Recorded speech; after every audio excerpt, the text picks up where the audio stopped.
જનતા બેચારી બનીને ફક્ત તમાશો જ જુએ છે. રોડ રસ્તામાં પડેલા ખાડાઓથી દરેક નાગરિકને તકલીફ પડતી હોય છે. ઘણા નાગરિકોને દુઃખ થતું હોય છે, પણ જનતા બેચારી બનીને ફક્ત તમાશો જ જુએ છે. ગુજરાત રાજ્યમાં દારૂબંધી હોવા છતાં દારૂ ખુલ્લેઆમ મળી આવે છે. ડ્રગ્સનું વેચાણ ખૂબ પ્રમાણમાં થાય છે. ઘણા બધા નશીલા પદાર્થોની રેલમછેલ છે.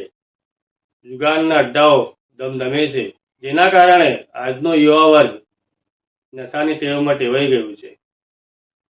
જેનાથી આજના યુવા વર્ગને આર્થિક અને શારીરિક નુકસાન થાય છે, પણ જનતા બેચારી બનીને ફક્ત તમાશો જ જુએ છે.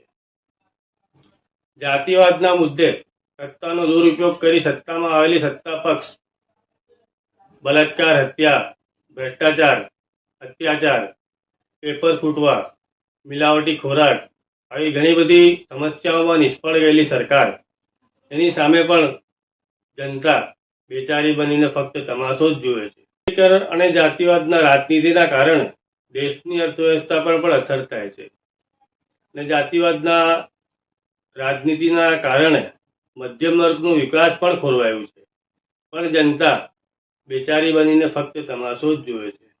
કેટલાક લોકો જનતાની અવાજ પણ બની શકે છે, પણ એમને પણ પૂરતું સમર્થન ન મળવાના કારણે એવા લોકો ચૂપ રહેવાનું પસંદ કરતા હોય છે. પણ જનતા બેચારી બનીને ફક્ત તમાશો જ જુએ છે. ભ્રષ્ટાચાર કરી કેટલાક સરકારી બાબુઓ કરોડો રૂપિયાના બંગલાઓ બાંધતા હોય છે. આટલી આવકની સામે આટલી હાઈફાઈ લાઈફ જીવનશૈલી કઈ રીતે જીવી શકાય, આવું કોઈ સવાલ નથી કરતા. પણ જનતા બેચારી બનીને ફક્ત તમાશો જ જુએ છે.